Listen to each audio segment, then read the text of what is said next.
Good morning, welcome to Studio 5. Sometimes the most powerful trap to get caught in is your own belief things. Sometimes you think things one way and it's not really how it is. We're all going to hang on to these ideas or ways of thinking, and in reality, those are what might be holding us down. So what if you could shake loose from your own rules and simplify? Relationship coach Matt Townsend has identified 5 things every woman should just let go of. Hey, Maddie. We need to shake it. Shake it away. And these are things that everyone can these are goodbyes everyone can make. But why do you find women in particular have a hard time letting go of their ideas? Women just have, I think they're just really smart. And I think they hold on to thoughts a lot deeper than men do. Men, I think we just kind of move thoughts in and out, you know, but I mean, but like, women make a shelf. Span. That's exactly. Yeah. They have a place for it. It's a knick-knack shelf. And so we've got to get rid of some of these ideas, because these ideas keep us entrenched. And the last thing a lady needs to be is entrenched. Although, as I was reading some of these ahead of time, I think men, this applies totally. I could see you or me getting sucked into some of this stuff. Well, more you, sure. Yeah, obviously. I'm raising my hand because I know they are. But there's 5 of them. Let's go through them, okay? And I want you to be thinking, do you have this one, okay? Because then we're going to laugh at you. Okay. Stuff like that. Well, that's comforting. These are all beliefs and thoughts that we need to get rid of. The first one is you got to let go of the belief that you can have everything. Blow that idea straight up. Now, as a guy that's supposedly a big motivational guy, you got to, that's a bunch of bull. Because you can't have everything. There's not enough time to have everything in life. You can have 100% of the first top 3 things in your life. You can't have everything. So you got to know clearly what are those top 3 things. And if you know what those top 3 things are, I guarantee you can have those. If you want them, they're there. If you want a career and a family, you can have them if those are your top 2. But you can't have 1 through 50. You can't have a clean house, perfect laundry, maybe some of those things. Exactly. So you got to start choosing. So I want us to seriously get off the idea that you can have everything in your life and start just choosing what are the most important things I got to have, I must have, I want to have, and then let's just go get the top 3. Well, this gets at, there was a study last week, I did a story on it for the KSL News at 5 about how Supermom, the Supermom identity, is making women more stressed and more unhappy. Neurotic. Can't stand it. He said it, not me. But it really is, I mean, because think of that idea. If you think you can have everything, then you have the skill set to go after a lot of it, you're going to kill yourself. So let's, instead of trying to do more, let's just blow up and say, I'm not going to have everything, but I am going to have these 3 things. So an assignment out there is to go out there and identify what are the top 3 things you must have. Okay? That's the first myth. Kaboom! Did you hear it? I heard Blew it right up there. Second one is to let go of your need to have things done your way. Oh, yeah. This is big. This is totally a huge deal right here. If you want everyone else to help, and we all have to help your way, it's not going to work. So you got to decide, do I want it done my way, or do I want help? Because the reality is there's not a husband on earth that will ever clean the way you clean. There's not a child on earth that's going to ever do the dishes the way you would do the dishes. You can keep trying to get them to do the dishes, but if they're always wrong and stupid and inept, they're not going to want to do it. And they're smart enough to know, just play wrong, stupid, and inept. Because once you play that, you're not going to have it. You're going to step in and do it for us. So how do you let go of that idea? How do you let go when the dishes have maybe dried food still stuck to them? What is wrong with a little crouton stuck to a plate for a week? What's wrong with that? How you let go of it is you just got to decide. You know, there are women cringing out right now. You're watching that. Scrape. The thing is, I guess part of it is what matters most to you. Does what matter most is that your kids are helping, or is it that it's perfect? And this goes back to our whole discussion on perfection. It doesn't have to be perfect. At first, let's just get them helping. I'd get them really doing whatever they want to do, even if there's croutons stuck to the plate. Let them be stuck for a year. Then worry about correcting that. But get them used to helping, because there's so many women that they have to do it all themselves, and they wonder why no one helps. And part of it's because we can never do it right. So if I can't do it right, why would I want to keep doing something I don't do right, or that you're going to fix anyway? Well, and I'm guilty. I'm so guilty of the phrase, it's just easier to do it myself. It is. Because of that very reason. You know it's going to get done the way you want it to get done. So just make a decision. If you want to do everything by yourself, then just do it your way. And we're all fine with that. But if you want our involvement, at first, here's the rule. If you tell me how to do it, then you're responsible for everything. Part of this is about control.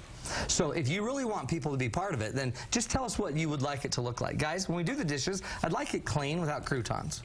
Okay, that's what I want. However you want to do it is fine. If you want to take all night, and if you want to scrape with a knife, whatever.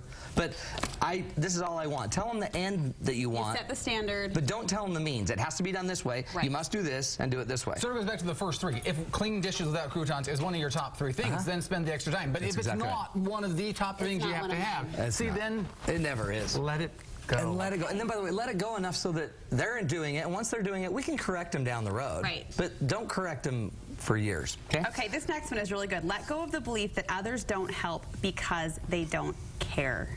If they cared, they would help. They hate me. They don't hate you, okay? They're just husbands.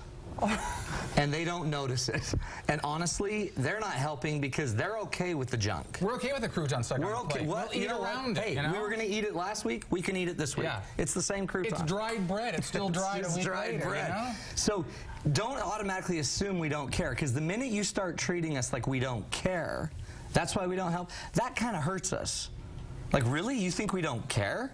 I think sometimes that lets us not care even more. We sort of check out. You don't think I care? I'm not going to care. Yeah. And then all of a sudden we get in this weird battle. Why don't we just choose one of the other million reasons why they're not helping? How about because they're lazy? How about because they don't pay attention? How about because they don't even know there's a problem? How about because no one ever asked? There's a million other reasons why they're not helping other than a care issue. A lot of times I think women tend to make it about them not caring. And I think the problem with that is that makes you mad. That makes you sad. I was going to say, okay, it hurts the guy's feelings, but really you build that up in your head. You start thinking no one cares. Yeah. Now you live in a home with uncaring, evil people. And you're supposed to live with these people? It's a horrible, ugly thing. Yes. Fourth one, let go of the thought that saying no to others makes you selfish and uncaring. There's a lot of people that can't say no. They can't say no. And think of it, if we had more people out there saying no, we'd probably have fewer people in debt. We'd have fewer people that are overweight or obese. We'd have fewer people living unhealthy lives. We just don't know how to, we don't like the word no. But you know what? I think we need to hear more no's. I think our kids need more no's. Maybe the moment that you can turn your child down when you go to the store and they really want this game or this toy, and they beg you and they beg you and they beg you.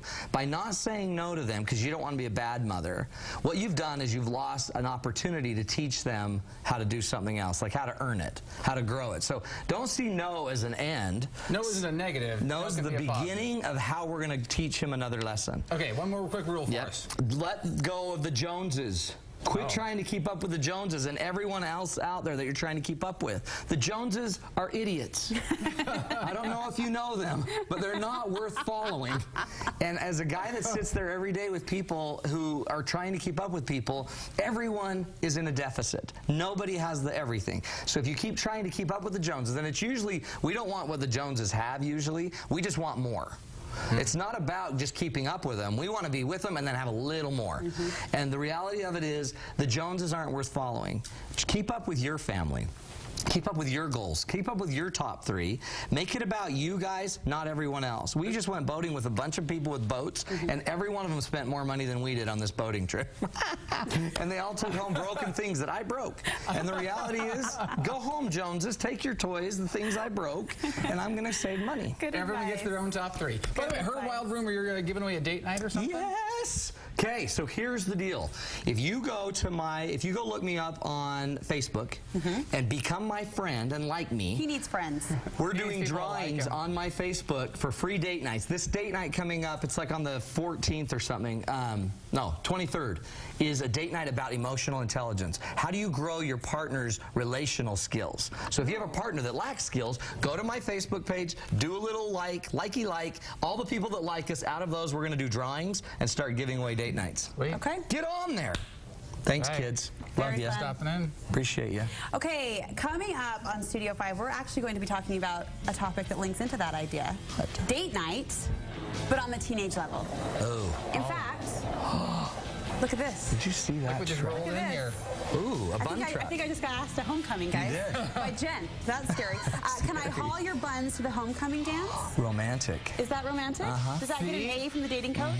I love buns. We're talking about creative ways to ask to the dance. Of course, it's a new season of Teenage Dance Date, so we'll have ideas like this and even more. Some you shared and some we found coming up. That's coming up. But first, before we get to that, put breakfast in your kids' fists as they head out the door. Becky Lowe has got some great ideas to get your kids ready and armed, including a cupcake omelet, next on Studio 5.